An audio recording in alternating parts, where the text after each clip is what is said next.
Second ding.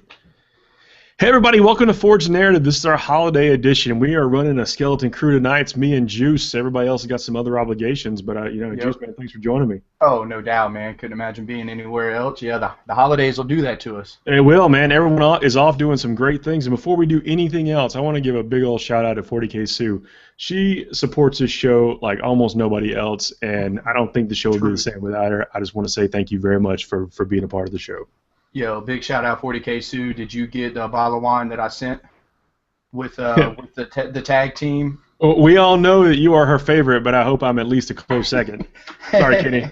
So anyway, yeah, I was going to say that. I'm going to go 40K Sue is obviously top of the list, so knocked her out. So now Sean Bailey, great to see you. Chris Gardner, what's up, man? Yo, Chris, I'm drinking one of those great good American beers right here. You hurt me. You hurt me. Oh, man, Chris was keeping me going at 11 Company GT, man. He was like, had just one delicious craft beer after another until I decided to wear it. Accidents happen. V404, what's happening, pimp? Stoner Steve checking in, man. Great to see you. I love his initial, what he typed in. It said, blood for the blood guy, but pizza for Stoner Steve. I can get behind that. Sometimes you just need a pizza. Yeah. Sometimes you need a large. Yep. Oh, man. So, I tell you what, this is our last webcast of 2014 in the books. We've been doing this for almost a solid year. Yeah, exactly. And it's really great seeing the audience grow and then everyone be here with us that's been here from the very beginning. It's absolutely awesome. Yeah, 100%, man. Like, every week it's just getting better. Every week we have Fallen Cypher just checking in. Yo, Fallen, I actually just responded to, getting ready to respond to your email, homie, about that NID list. He hit me up via some email. Wanted to check it out for his boy. Man, I'm so glad you're on the show, too, because we get all these NID questions and be like, look, I don't know. Yeah. I don't know. I just don't listen know. to somebody else. I don't know. Like, I don't know, man. I don't know. Google it. I don't know. Yo, Sean Brown, 2015 is about to be a big year for Barely Tabletop. Can't wait, man. I'm excited. Man, I put that list up today about what I've been running in the interim while I get some more Blood Angel models painted up. Yo, yes. It's interesting to get some comments. Nice to see that Nick Rose is still alive. He came in saying, "Hey, why don't you just make that priest your warlord?" And honestly, in a lot of games, especially ones like where it runs missions like ours, where the Slay the Warlord is the impact is minimized, where it might not be what loses you the game. I can definitely see that happening, and therefore picking up that extra Blood Angel item that allows you to get that second strategic slot for Warlord trait. Yeah, true. I mean that's we talked about that a lot in the Orc Codex, and we barely mentioned it down in the Blood Angel Codex, and I think it's good. So, excuse me, I had to call. Now with that second Warlord trait, it can be on any table, right? It doesn't have. No, it's just strategic, but that's the one you want anyway. Oh yeah, exactly. I mean, that's the one I'm basically if I don't exactly know what to do or have a very, very distinct plan, I roll on strategic, and I want to say that in like probably 99% of my games I rolled on strategic. Yeah. Well, the cool thing is too is you're like, man, you kind of in those times where you don't have a game plan in place, all of a sudden now you're like, yo, let me just go ahead and roll this. Oh, I get +1 of my reserves rolls. Oh, okay, word. This got my brain working now. It's like, yo, I now can manipulate the reserve roll. Well, you get 3 rolls on that chart if you do that, and then because you get to roll and then re-roll, and then you get another roll with this item, and if it's the same as your warlord, the warlord trait you've got right now, you get to roll again. It doesn't you don't cancel it out. You don't lose it. Yep. So you're getting basically 3 rolls to try to get that, either +1 like you said, +1 reserve, or the +1 to cover save, or the infiltrate, rule. Mm-hmm. So I mean, I gotta give the Facebook credit is that we have not talked about that near enough, but that's because it's still early on and there's so many shiny toys in this codex that there's plenty of us to talk about. Oh man, guys, we got a special guest signing in OG style. Kenny Boucher, the second biggest arms in 40K, is in the chat with us tonight, saying wishes he could be here for the last 2014 webcast. He's down in Miami. 40K, Sue, David Boucher, the whole family is there. We miss you, dog. We know we're going to have a powerful 2014. Cannot wait to get you back on here. No doubt. So we will be podcasting, though. We'll have a full staff for the podcast for what we're releasing next Sunday or Saturday, whenever I get it done editing. I'm about to run through about 6 or 7 more names real quick. Angelo, our boy Jay Troop, James Gardner checking in, Bill Castillo. Oh, said he downloaded the mission pack. Thanks a lot for checking that out, and please let us know the feedback in your area. That thing just keeps getting better because we keep getting feedback from all over the world. It's so nice to see these being played and getting honest feedback from players who are just trying to have a good time in the game. Yeah, and if you guys didn't get a chance to realize, we TPM and I cut about an 11-minute video on Mission 1, and we will have we're gonna have like just basically rapid fire little short videos, just kind of the thoughts on it, the breakdown, what you guys can expect, what kind of armies is going to do what, and kind of the thought behind it. So check it out. Mission 2 going up very soon. So James is here wanting to know, first off, saying, what's up, guys? But have you heard any rumors about the Death Watch? Man, Death Watch and Harlequins. Are they bringing the pain train? Do they have a first-class ticket to pain train? Death Watch is one of those things they basically got in the books. They could pull out whenever they want, and people are going to buy shoulder pads. And now with all these kits, almost every single one of these Marine kits comes with a Death Watch bit for the shoulder pad. Yeah. I don't know if you noticed that, Juice. No, I didn't. Every time I hear the word Death Watch, man, I get so intense about it because, as you guys know, I read all the time. Like I barely have time to do anything else. That's all I do is just read. So I'm just kidding. So nobody's falling for that. One of the only 40K books that I've actually read was Warriors of Ultramar. Obviously, because they have these poor innocent Nids on this planet, and the mean Ultramarines are there trying to take this planet from them and all this. Well, next thing you know, the last like 3 chapters of the book, this Death Watch team gets put together. Urian is on it, and they basically infiltrate a hive fleet, and it is the most ridiculous 3 chapters. I'm not going to spoil it for anybody. Please go read it. It is amazing. That's pretty cool. Make a movie about it. What I love about the Death Watch is that you get to paint the figure, the Death Watch color scheme, but then you can put this really striking shoulder pad from the chapter they came from, and and as much as I am a big fan of the major 4 chapters, I love seeing those, obscure and rarely talked about or seen chapters on people's Death Watch shoulder pads. It just looks really good, so I hope they do it. I mean, and we talked about them on the show before, but they're the ones I think that it kind of invented the special ammo, and then those gyro harnesses for the heavy bolters, so they could assault after they fire off the heavy bolt or something like that, or they could move and fire at normal or something. I can't remember what the exact rules were, but I have to imagine if they bring it back in this day and age, they're going to be every bit worth the hype. Oh, yeah, no doubt. I'm actually waiting for a Space Marine unit to come out and put down as much firepower as, like, a broadside team. Yeah, how cool would that be? Shy of, like, the Devastator or something like that. Yeah, you don't think Centurions do that? Oh, that's true, no doubt. But it's not open for all the chapters, I guess is maybe what I'm saying. Like, I got you. Oh, you mean just like some generic Space Marine unit that comes with every flavor? Yeah, even if it's like, man, I don't even know, man. It will be awesome to see some elite unit be able to bring. I'd like to see a tank that's survivable that could put out all that kind of firepower. Just like just like lined with guns. That'd be cool. Yep, I actually had dinner with some of the boys, big fans of the show, Luke Sutherland, and man, we talked for a while about how awesome would it be, obviously, if Dreadnoughts had toughnesses. Like Armor 13 Dreadnoughts are toughness 8, Armor 12 Dreadnoughts are toughness 7. Yeah, that's the only thing that makes Dread Knights playable. And Wraith Knights, Wraith Knights would probably be like an armor value 14 if they had one or whatever. Mm-hmm. But like Dread Knights, the only reason they're even playable is because they have a toughness value. Yep. And that stuff that's pretty strong. Dread Knights Riptides. Just imagine if a Riptide was like armor 12 or 13. Yeah. No one. We would have never talked about them. No one would have cared. They wouldn't have sold 1 million. Yeah. But speaking of Dreadnoughts, you see that one coming out from Forge World we posted up today? I do. I like that. That thing is. Man. The Kraken is not safe. No. You just see that meme that came up on the page? I did. Yeah, the Kraken is not safe, man. Like, that is. That thing's got. Speaking of guns everywhere, that thing has guns everywhere. Now, it got me thinking, since the Contemptor, the Mortis Pattern Contemptor has kind of taken a backseat with this rules change, they're going to slide out this new model, probably with all the rules it had and more.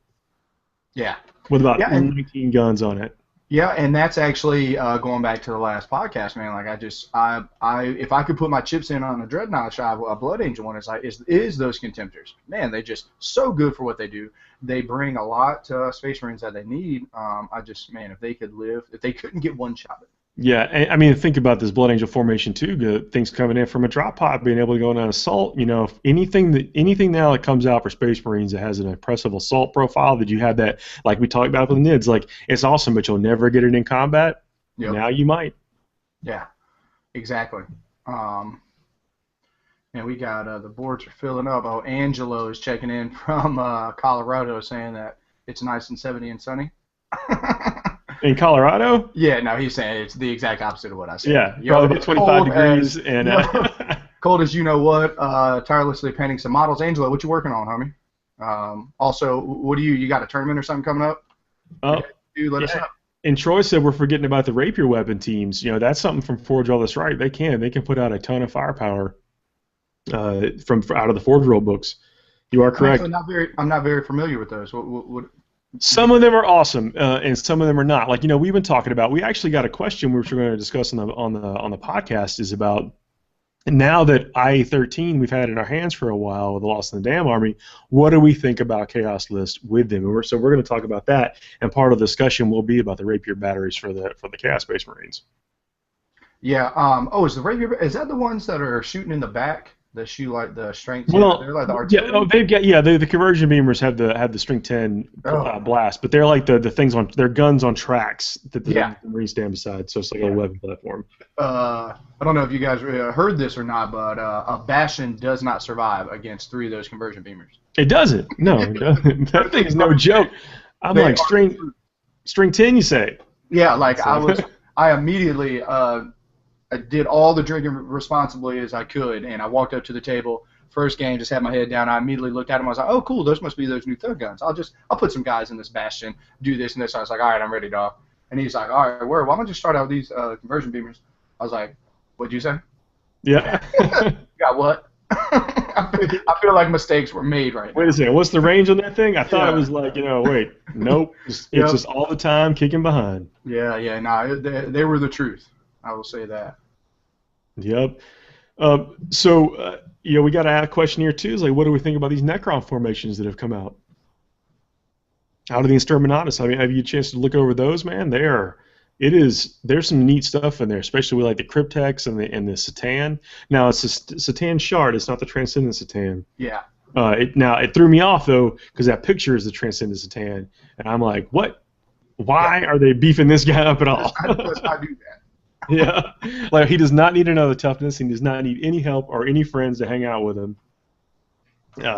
So yeah, I think the formations are good, and they're kind of telling about where we're going to go with the game and the Necron Codex. Now, we also got a lot of rumors coming out today, and I don't want to talk about too much about like specifics about what we're going to see because we have no idea. But we did hear about Harlequins coming out, which, man, I said, y'all know Harlequins are my first army. I'm probably not the only one. I cannot wait to see what they get if it makes them a viable option. That would be just amazing. Especially if you can drop them in with like webway portals or something like that. You never know. Yeah, I will say that I hope they don't get the Legion of the Dam, kind of thing where it's just like where you can just take 4 of these as an army. I really. I bet you can. I hope you can. I bet you do. Yeah.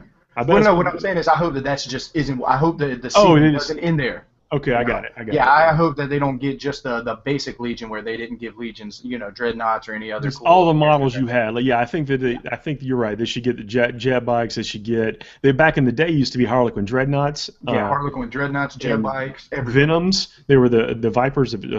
So they were called. I think called something. There might have been Venoms that you could put people in or whatever. Mm-hmm. Yeah, it was good times, man. And then the next campaign bringing back old Dark Angels versus Chaos.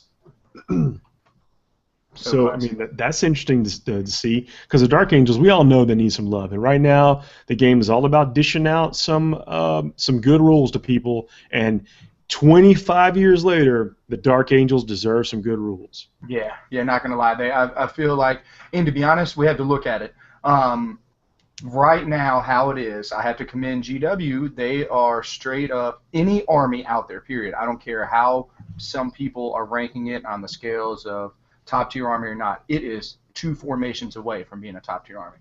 Dark Angels, you say? Yeah, no, just any army, period. Like just with Oh how yeah, good you're right. formations Yeah. are. So it's like all these people are saying how bad armies are, this and that. Like I actually was doing some listening to some other podcasts, and they're saying now NIDS are a top tier 1 army. Yep, that is, we are 9 months removed from people saying NIDS could be the worst codex ever. You know, I mean, so it's just like Yep. it's just funny how a couple formations, a couple data slates, things drop here and there, and boom, you know, I didn't get a brand new book, but I got all these cool toys and cool rule sets. So, you know, Dark Angels, Think about this this might be way: your time. every army is one White Dwarf away from awesome. Yeah. Yep. Because these Angels we got formations in White Dwarf, man. Yeah. You know, Yeah, I and am all about it. And to be I honest, like the Deathwing rule. Yeah, that's exactly where I was about to go with. I'm seeing Sean Brown just posted. He's like, yeah, give me some, excuse me, some Dark Angels love. And I'm like, I'm sitting there and my brain is just churning. They have the makings of a good build. They have high strength, low AP stuff, fast moving units. They have, you know, Well, think about what they're hamstrung with right now is that basically is that they're still paying the point values for their characters that the Millennials were paying a month ago. Yep. Everything's 200 some points, you know. Everything's maybe not as awesome. Maybe it's missing one little rule or one little half a stat or something like that, you know. And everything's 50 points too expensive. Yeah, that's exactly. I feel the exact same way. I feel that if they had just some cheaper troop choice options or some cool ideas that you could do, you know, free drop pods or, you know, something like that. Also, I mean, I honestly think that they are 1 or 2 things away from being, you know, really viable, at least being able to be seen in the tournament. Well, they've always typically been the shooting army. Like they used to have a banner that gave you like some kind of shooting buff or whatever. You know, and now they got the Deathwing they could drop down and you know twin link everything. Like what if now this is me way off in left field, but like what if they gave the Terminators like 4 heavy weapons, like Paladins can get? Can they get that now? I don't know if they can get that now. I don't think so, but. Yeah, some like 4 assault cannons coming down all twin linking or something like that. You know that might, maybe that's all they need right there. 50 points less on every character and 4 assault cannons in a Terminator unit, then maybe they're back. Yeah, exactly. Oh man, I have to give another huge shout out, man. Another great friend of mine, Luke Walshmit, Bolum. I'm sitting there, I'm like, man, I know this name and I know this name. 10 seconds real quick, a little history behind this. We play D&D together years ago, and man, I was all in, man, we were hardcore into it, like went all up into epic levels and everything. And he had, excuse me, some huge class creatures, like an ogre, half this and this, that was a grappler, and literally would just be ripping people in half. It was it was great. So, but Luke wants to know here, he's like, have you heard any new rumors on the Chaos Space Marine decks or the new supplements and stuff that are coming out with the Dark Angels? I know we're giving the Dark Angels a little love now. Yeah, Chaos need that. They need that challenge rule removed. They need same thing, like probably a point reduction in some of the characters. Yeah, because that's what we're seeing. We're seeing these characters are fun to play with, but people don't get to play with them because they're like 1,000 trillion points. Yep. Also, if you haven't had a chance to look, we'll see. I think I have a copy of it. We can go over and look. The Imperial Armor 13, man, it does a lot of justice to some Chaos on that. Yeah, I can't wait till we dig a little deeper into that on the show now that we've had a chance to really have it in our hands and kind of just like think about what kind of list we really want to play with it, because I think it's strong. Now, not every tournament's allowing that kind of stuff, but yeah, we're going to get there, and it is. It's that inclusion in that book is everything that Chaos need. Yep. Well, it looks like TPM. I am your host. Forge the narrative. So it looks like TPM's got some technical issues. I'll have to just dive into the warp real quick. Cut a couple wires, and I'll get him back here in no time. But while we're doing that, I'm gonna hit this Q&A board real quick. So Sean Brown, we're gonna go back to some Dark Angels real quick with his questions. They also need to give sergeants back their storm shields. Completely agree. And I also think that they need to give back the double weapons for Dark Angels. For the Terminators, man. Like I feel like Terminators need to get rid of their storm shields. Like I wish that they were as cool, excuse me, as they were a couple editions ago. I've ran Dark Angels Deathwing with Ravenwing for the longest time. I just dropped down 20 Terminators, had Samuel and a bunch of bikes going everywhere. Like it was such a fun list. So Sean Brown, when that book comes out and they're super OP, man, I need to borrow some of them models for a tournament. I'm just kidding. Solo Falcon, Helldrake hater. Yo, Solo, speaking of the Helldrakes, I actually heard of some people going to LVO are going to be bringing triple Hive Tyrant, triple Helldrake. How much hate do you have for that list? Scale 1 to 10. I need that answer. Angelo, here it is. This is what he's working on. Oh, working on the new Blood Angels tag squads. So did you get you bought the new box? Got the, obviously I should have kept reading. He said he's got those new heavy flamer type Marines. Like, how fresh are they? I'm super happy. We actually did a big breakdown last Monday. I don't know, can't remember if you were tuned in with us, but we were trying to figure out for some people on what. Matter of fact, I think you asked the question, Angelo. I'm sorry. Figuring out what the best way to kit up those units are. So I'm glad to see that you're going with that heavy flamer. It won't let you down. Actually, we talk all the time, and we're getting lists ready for Adepticon, Feast of Blades, like all this stuff. Basically, I won't play a list that doesn't have templates in it, flame template. If you don't give me a list, like I just don't think you can be as competitive if you don't have something, that can do work like that. So let's see also what we got here. Jonesy here is hitting us up saying, no one is talking about the Shoto Ball. Deathstorm, Death Company for 210 points, yes. I didn't pull your question up here. I'm sorry. I just dropped down real quick. So, Death Company Dreadnought for 140 points, both as objective secured. So, yeah. So, last Monday, we had a great friend of the show, our boy Brian Delgado. That's literally what he's going to be running at LVO. He is running Death Company Dread, Storm Raven, another Storm Raven with 5 Terminators. He's got and he has Asheroth the Grim. So, that is the truth. I'm actually having some camera difficulties now, real quick, but no biggie. But yeah, so yes, they are objective secured Death Company. I mean, that's mad fresh.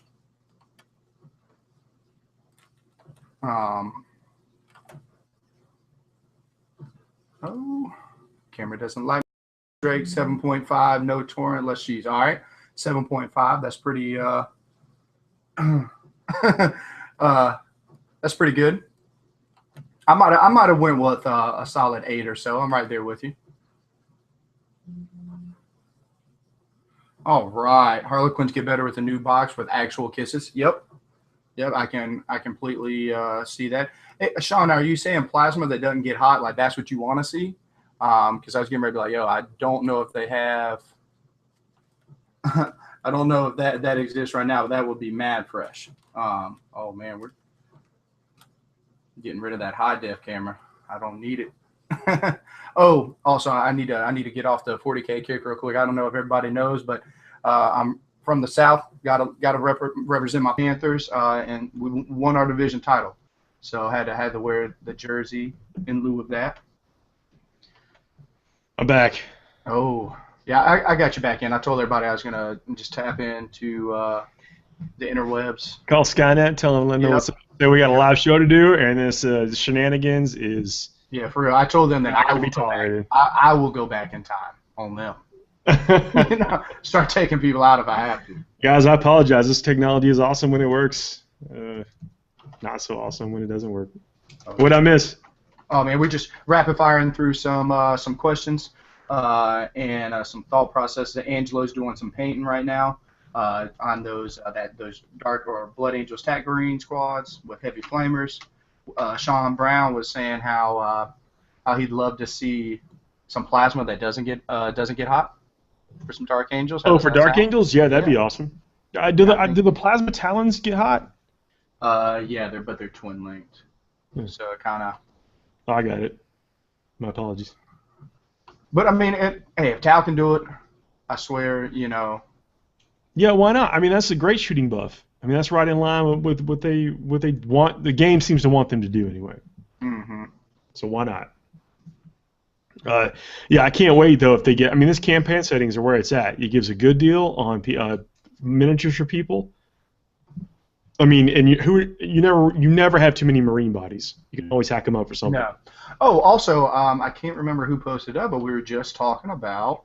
I think I might have deleted the question already, but the new Shield of All, it's the Death Company formation or data slate, if I'm not mistaken, where you get the Death Company squad that you can't adjust and the Death Company Dreadnought that basically just fill battlefield roles. So they are counted as troop choices with that formation or that data slate. So now you got Death Company that are objective secured.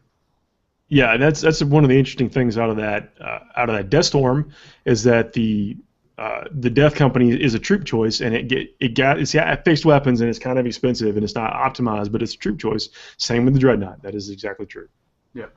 Yo, Peter is saying he's building some custom Malanthropes, man, and a Damasteron. Yeah, so I have to admit I have not played with the Damasteron yet, but I have looked over his stats and everything. He seems pretty legit. Super pumped about seeing. He's asking about Karn's Butcher Horde formation too, man. I don't want to say I don't like it because I haven't seen it play, but it seems like it's too conditional.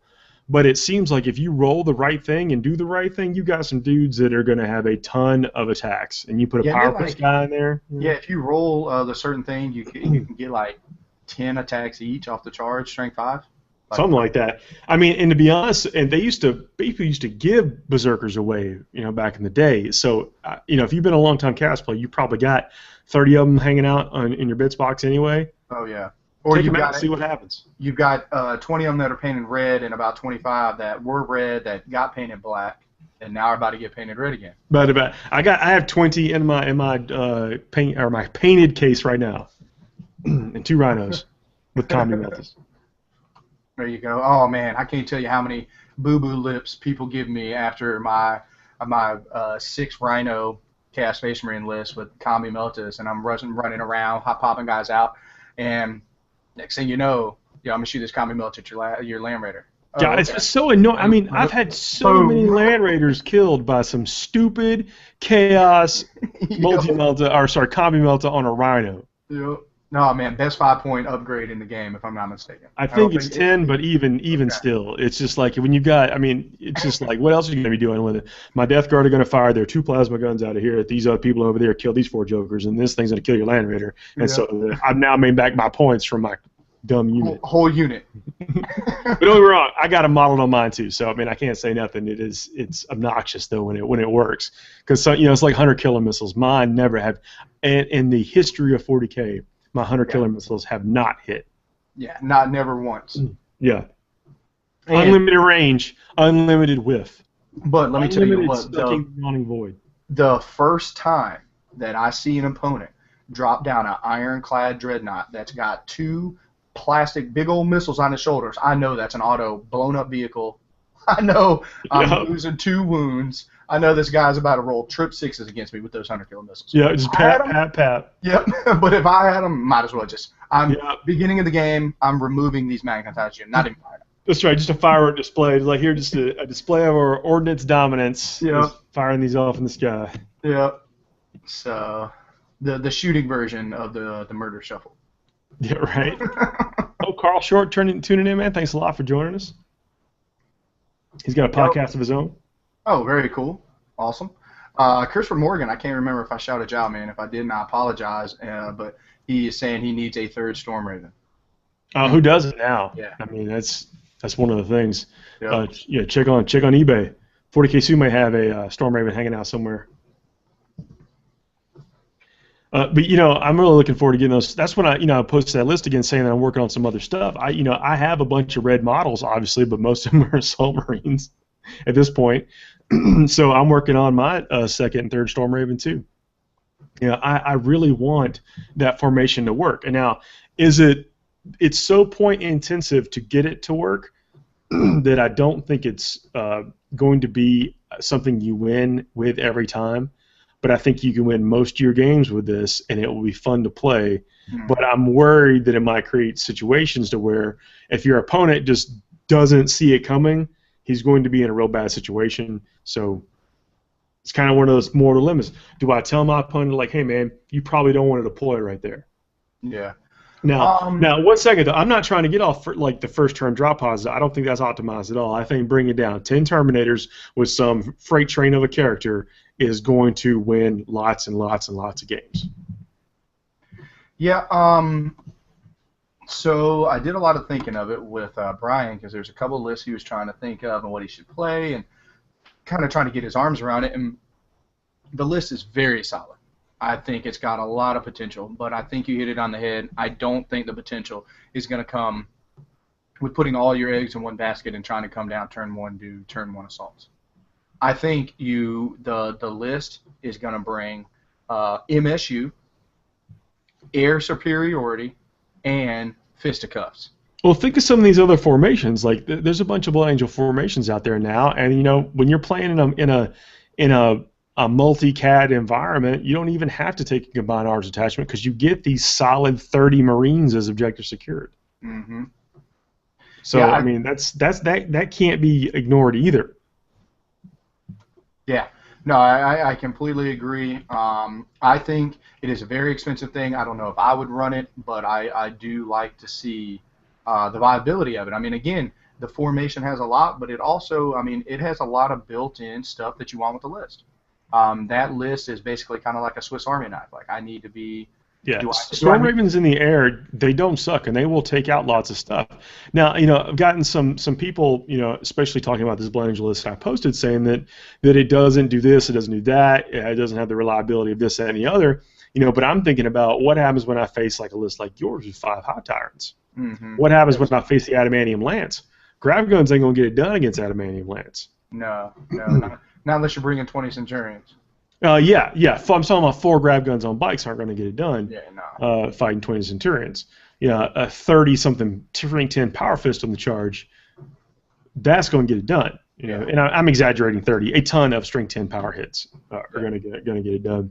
So that's the things that I think about, like what can it all do? And I can't think of a time when 3 Storm Ravens wouldn't be okay, especially when you can gear them up. Like if you wanted to put more points, then you could put the heavy bolters on the side, the Hurricane bolters on the side. Mm-hmm. And you've got some potent machines to get work done. And then how many times have you not been able to kill 30 Marines? Yeah. Now I'm not saying they don't. They live all the time, but like when you add in just feel no pain on 30 Marines, then that's the equivalent of like 40 Marines. Mm-hmm. In some situations. I mean, my math might be a little off, but it's a force multiplier on those Marines. Yeah, I think it's solid. What I like about the list is that the list is not going to auto win you games. So if you're at home, you're like, yo, I want to play a list that just does this. It's not an Adamantium Lance. It's not a 9 or 6 Wave Serpents. This list, the tactical flexibility that you as the general have is the ceiling is 50 feet in the air. It's going to be neat seeing what kind of combos people can put in. Exactly, and that's where you just beat somebody down with your knowledge. A lot of people look at lists now and they're like, and I would like to furthermore back that up. If somebody says the list doesn't have this, there isn't very many lists out there, in my opinion, that are a true all-comers anymore. The game is so varied right now with 7 flying MCs versus Adamantium Lance and Wraith Knights on the ground. Versus drop pod MSU, like it is hard to cover all your bases all the time and be effective against an army that is so strong-willed in one of the aspects where they can just steamroll you. Yeah, so, I mean, we always say you got to own. If you can't compete in every phase, you've got to make sure that you own the phases you can compete in. Yep, exactly. So, and what I do really like about that Blood Angel build is the fact that a really good general.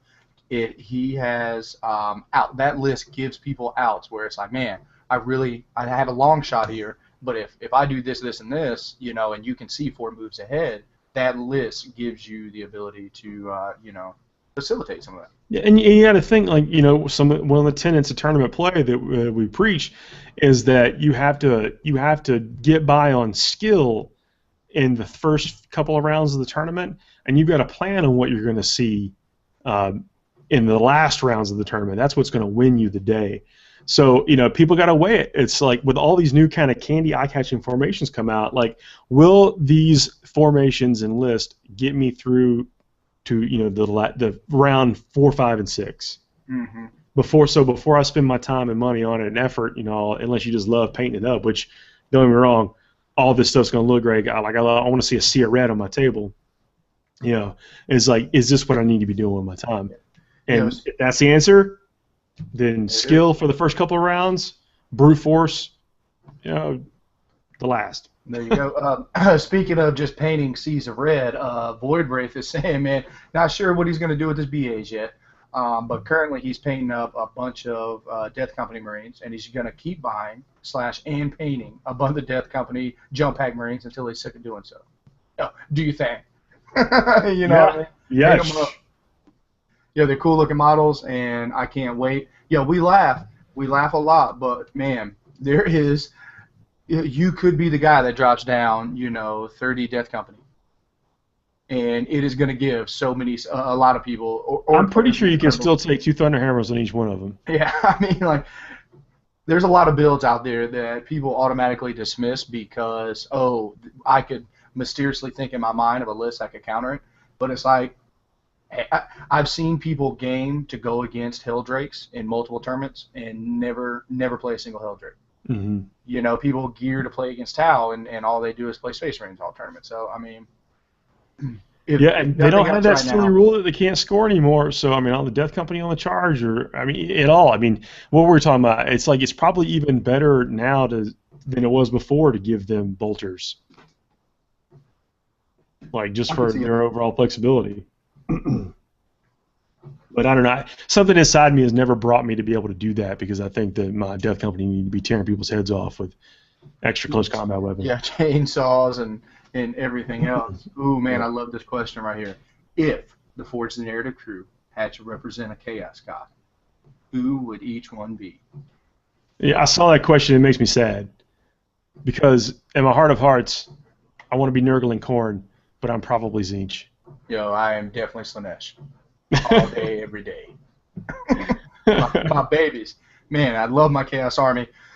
69 Demonettes is what I ran, like, obviously. A bunch of, everybody used to laugh back in 5th edition whenever I was running Demon Princes with the Marcus Slaanesh, and they're like, oh, that's such a stupid lie. It's obviously the worst one. I'm like, yes, but I'm going before everybody else, and it's the cheapest one. So, yeah, yes. Demonettes, man. They used to, if I had a Demonette anywhere near a Land Raider back in like at the end of 3rd, early 4th, whatever, that Land Raider was gone. Done. One single Demonette. We had one guy in the crew that played them, and he played just hordes of Demonettes, and he would lose to everybody in the whole club except he would constantly defeat me. I was the only guy in the club he could beat. Those Demonettes, there's that Bane. Yeah. Thankfully, they're a little more reasonable. I mean, you remember that? I don't know if you remember back when they could assault after Deep Strike. Oh, yeah.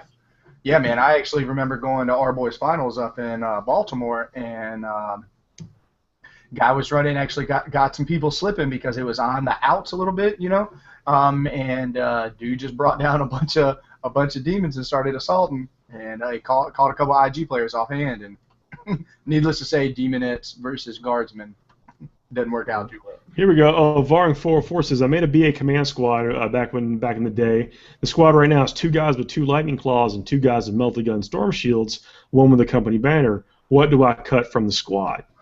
Hold on one second. Let me reread that. The squad is not 2 guys, 2 lightning claws. Yeah, if I had to cut something there, I would cut one of the lightning claws because I just don't. I mean, you got the strength 5 going in on the charge, and that's cool and all. But I think you're going to be able to open things up. But I wouldn't cut any of the melty guns. And the banner is cool. I got one of those squads too. All power fist, all storm shields, all melty guns, kind of stuff. Yeah, I actually would probably drop both lightning claw guys and just go, power fist, something else. I think you need a fist. I'm not a fan. Now that formation that gets the free lightning claw, I'm back on board with that. Free lightning claw is way good. Yeah, no doubt. Like free 400 points, that seems good. Yeah, it really is. It's 400 points for free. Yeah. Now, I mean, that in itself needs to be explored. Now, how sad is it going to be when you still don't win games with that? But I mean, I'm not saying you would be you as a general is like that. Still might not be any good. Like it still may not make those units good. Yeah, I don't know, man. Like, I think it does. If nothing else, you have a 400-point your cost unit that in the opponent's eyes is 800 points, and I think that you can just set that unit on the table, jump it out. Maybe it doesn't kill 800 points worth of stuff, which is fine. But I think it's going to draw the attention of a 700-800 point unit. Yeah, and let's not forget the combat squads. I mean, you can put on so much pain with combat squad and Stern Guard, and they really are a Swiss Army knife. They got tools, especially when you get free combi weapons on those guys. Yep. Actually, so we're talking about some lists here. Fallen Cypher wants to know, talking about Space Wolves. He's pointed a buddy of his is wanting to have some Space Wolf list advice, and he wants to know about some older podcasts, webcasts, anything. Is there anywhere on the page where you can store all the lists that you have put together? Man, I wish there was a better way to organize the Facebook page with all the Army lists, but I don't think that there is. We're trying to get the blog or labeled so you could actually we don't ever really direct anyone to the forgenarrative.com because that's too much. But you could search by topic on there, and that might bring up some Space Wolf podcasts. But if you already given him that, just have him message us on Facebook, and we'll be happy to talk to list shop with him. I was doing that all day today. It's pretty fun. Oh man, J Troop, as TPM was out, I wasn't able to. Had to double down on the questions. I wasn't able to pick up my phone, and J Troop sent me some super red Terminators, man, that are so fresh looking. He's been working with that paint job, man. It's fun to see. I mean, I love it when people post their miniatures up there for us to see. It's so cool. It inspires everybody. When you got that kind of stuff kicking around, it's like, man, so good. So good to see. Yo, spoiler alert. J Troop said it's hot off the presses. He has won the seasonal, the Forza Narrative seasonal. Oh, he's calling the shot. Yo, he's I'm ad-libbing for him. He's bringing 10 Thunderhammer Storm Shield Terminators. Seriously, that's all he's bringing. And hey, there you go. So, hey, look, sometimes you don't fail 3+ saves. Sometimes you just don't do it. No, let me tell you, I know I've said it a lot, but man, I would have my big fatty squad like that with a Librarian and Terminator armor, a Blood Angel 1, and Corbolo, and that was it. And all of a sudden, they're like, oh, he'll never see combat, blah, and I was like, you're right, he won't. That whole unit. Turn 5, they've done laps back and forth on the board, just slaughtering stuff everywhere.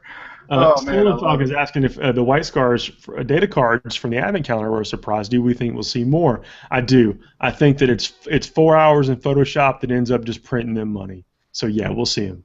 Now, they may save them for, the Advent calendar release again or release them with some other, if we get a specialty formation in one of these, specialty faction within one of these campaign sets, we may see them prop up then. But, yeah, it's like printing money for them. I can't imagine they wouldn't continue to do that. As long as it was successful, and by all accounts, it seems like it probably was.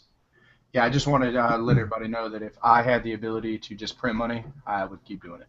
Yeah, if you have a way to print some money, that's what they're doing, man. Just kicking out rules that go with the miniatures they've already got kits for, and people will find something that appeals to them. You paint a wide enough swatch or whatever with the brush, you're going to get somebody that wants to buy that stuff. And good on them for doing it. I love having cool things to do with my miniatures. Yep. Archeonic Chaos is saying, so he thinks the Karn's Butchers formation can really be strong when used with Rhinos. Adamantium will for all 4 of the units, Chaos Space Marines, 4 Khorne Berserker units in Karn, double attacks on the charge, so it's a roll of 8, 13% chance, and all 6s to hit grant another attack. Yeah, it's for the most part you can pretty much almost say reliably, you're going to have 9, maybe 10 attacks each. So, that's fresh. Yeah, I think it's. If you were playing Karn now, you're going to love this. I don't think it's a reason to go out and get a bunch of Berserkers. If you already have the Berserkers, then that is your Christmas. And so, Merry Christmas. Yeah, great point. I want to hit on that for a second. And that's what GW is doing right now. Look at all a lot of this stuff is left field. They've got formation for this, formation for that. I don't think we always talk about how GWs want to sell models and things like that, and I completely agree. That's the business that they're in. But obviously, they have to know that people aren't going to go out and spend $1,000 on 50 new corn berserkers. People know that you already have a corn army at home. That this and this. These are literally nuggets for you. Little presents. Like, hey, here you go. Yeah. And these data slates are not very expensive. It's like, it's just kind of we want people. Now here's most likely what it is. It's like you might have 30 of the 40 berserkers you need. So maybe you will go out and buy one kit. Yeah. Or you'll just upgrade some. I mean, and then if 20 people buy one kit, that probably justifies what they put into the effort of the rules. Digital, yeah. AJ Phillips is saying he's what's on his he's working on his B laboratories and secret weapon bases for his Nurgle bikers. Man, I love to hear when people are running Nurgle bikers. I just love that unit. He's got 6 down, 6 more to go. And he's using the corpse field bases. Great idea for 40K players for the holidays. Check them out. Oh, those corpse fields are nice. That's what Kenny's got on one of his Chaos armies that he did. And they just look. They're from secret weapon. Yep. And they look very nice. And he did like the water effect on them. Yeah, he did the water effect. I mean, spent a lot of time on making every one of those bases. But the bases themselves lent themselves, to getting that effort put into them. They look so nice. Solo Falcon is asking an invisibility question. What is your counter to invisibility? Like a period in any army, or is that directed? Do you want some counters for any army, or just hit me up with another follow-up? He might have been talking about like the Blood Angel list or any of our lists we've kind of put out there. Invisibility is one of those things that, like, with Psychic Dice, you've got to commit to it, and you're seeing less and less, especially as you see more and more Wave Servants and more Adamantium Lances, and you can't play a tournament without getting through one of those types lists. So my counter to invisibility is lots of attacks and hitting them when it matters. Yeah, I mean, and to be honest, here's the deal with invisibility. Unless you are bringing the 30+ dice with demons or some Grey Knights or Eldar, and you really want invisibility, fine, you have it. Like, you are just making. This is what I always try to tell people when I'm giving advice. It's like, don't make the decision for your opponent. I don't want to take 2 identical squads and have one upgrade different in the other one, because obviously he's just going to know, oh, this unit has the extra heavy weapon. I'm just going to auto shoot this one. I want my opponent to have to make these decisions. By you using your unkillable 1,000-point unit, now it's invisible, like, you just making the decision easy for me. I will go around and kill the rest of your army. I gotta kill everything else. Yeah, I can't do anything. Like, I'm not mad about it now. Like, there's nothing I can do. I actually don't have to make a decision. But we also know, if you look at it the right way, you are going to fail 1 invisibility or maybe even 2 in a game. And then I just have to make sure that as I'm killing and positioning, I, as the opponent, have to make sure that I am there for any time. Yeah, anytime you're there, you got to be there to capitalize and just give them that knockout punch. So he's saying Marines countering invisibility, Marines in general. I mean, there's a lot. We talk bikes, charging in bikes with Hammer or Wrath attacks. I mean, we went over a lot of stuff as well, and sometimes sometimes you throw 10 Space Marines at an invisible unit, lock them down in combat. It is not that easy to just ignore and dismiss 10 Space Marines. And if I can sacrifice 10 Marines, or even 5 Terminators, or if I can sacrifice a 300-point unit to hold you down in close combat for 2 rounds, in my mind, that's the equivalent of killing you for 2 rounds. That makes sense. I mean, basically, anytime they're not doing anything. That's really good to know. Joe Ash is asking, like, how much firepower is required to take on an Adamantium Lance? He's never had a chance to face him. It's not 3 knights minimum with 6 hull points apiece with an ion shield that's rerollable. Yeah. It's a 4+, so one of them can probably be a 3+. Yeah, one will be a 3.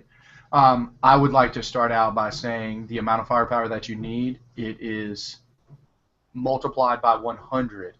If you are a stationary shooting army. Yeah, realistically, I think you need to be up close with about 8 melta guns. Yeah, from different angles. You have to threaten different angles.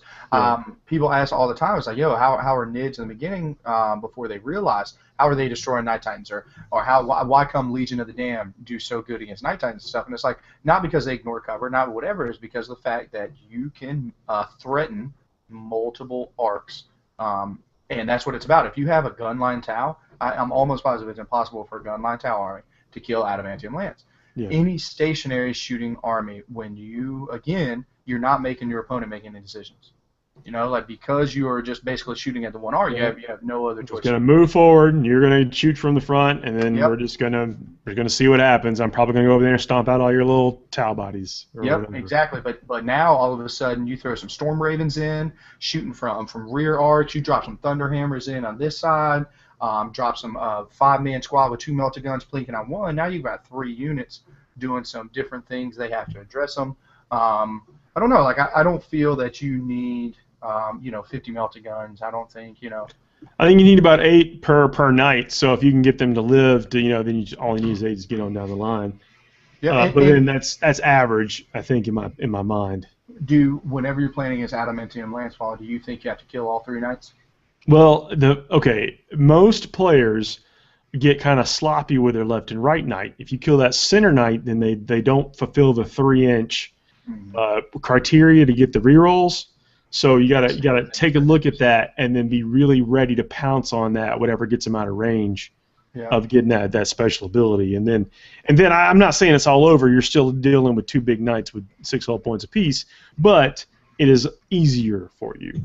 Yeah, I'm also in the belief with the Knights, if you're playing against Lance and you can drop 1, no matter which one it is, and then basically play the game of, I'm just going to deny your movement with units that are meaningless to me, like a 5-man scout squad that cannot hurt this unit. I am just going to string it out, block it. Now it can't jump over me. This knight does not want to engage in assault and waste this whole turn just being here. Well, I mean, it can shoot things and charge something else. So just keep that in mind too. Yeah, that's true. That's true. So you got to play a range game, and I am of the mind, though. You are right that if you have the opportunity to kill one, you can go ahead and just try to kill it. Yeah, but I'm just saying, if you were to beat, like if you've got the opportunity to kill one that puts them out of range for their bubble, then do that. That's what I would put my efforts on. Chris Morgan says he loved that 30K talk on the podcast. We're going to do more, especially as we get everybody educated about 30K on the show. Oh yeah, I'm getting educated about it, and I can't wait to start running. Literally, I'm playing a 30K army with 3 Primarchs. That's my whole list.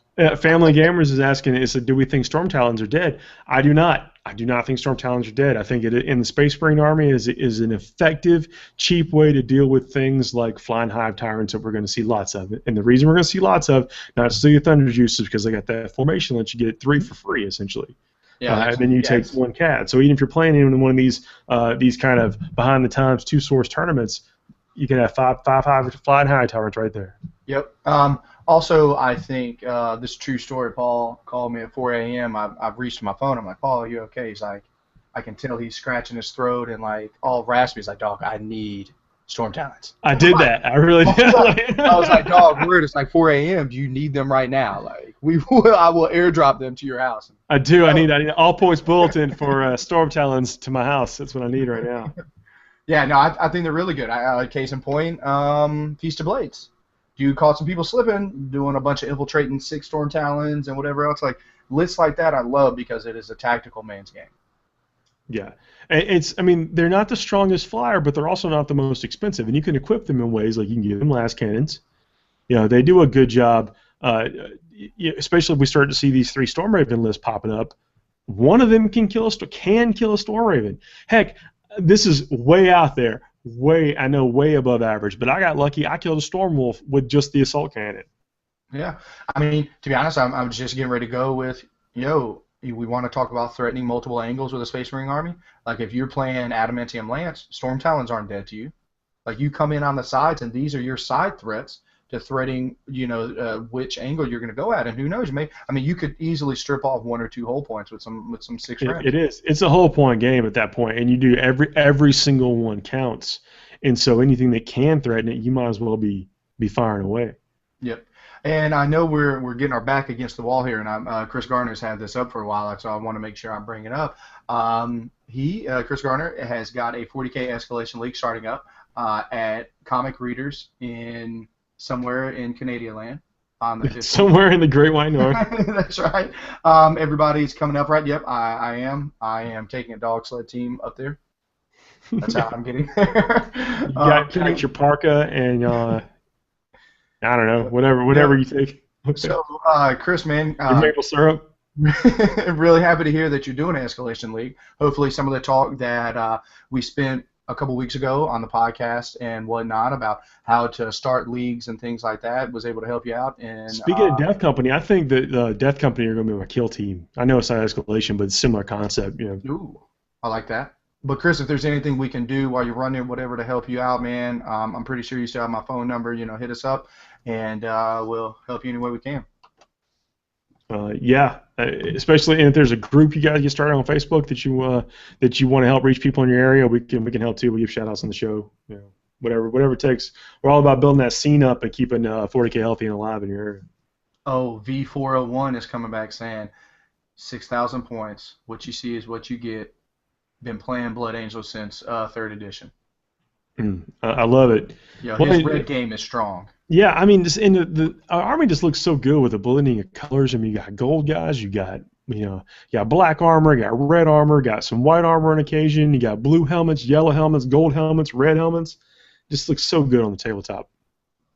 Ooh, real quick too, man. Sean S is saying he played a game over the weekend with Dante 15 Death Company and Asheroth. Killed a 15-man blob of Feel No Pain zombies from the new Imperial Armor 13 on the unit on the turn in which they charged. That sounds good. I believe it. That is the truth. That's actually a unit that I've thought about taking a lot because I'm a man that can just get locked down. You ain't locking down that. Yeah, well, so Dante's got hit and run. Yeah. So good luck. Yeah, 15 Death Company. Oof. Yeah, and with Asheroth, he's allowing, because of Asheroth, he gets the old school where if you just did any chaplain to the unit, now specifically has to be Asheroth, but reroll hitting to wound, to hit and to wound. That's gangster. And with Furious Charge. Yeah, that's pretty good. That's things we keep talking about. The Furious Charge, it's a real thing, especially when you're being forced to take all these Marine bodies. I mean,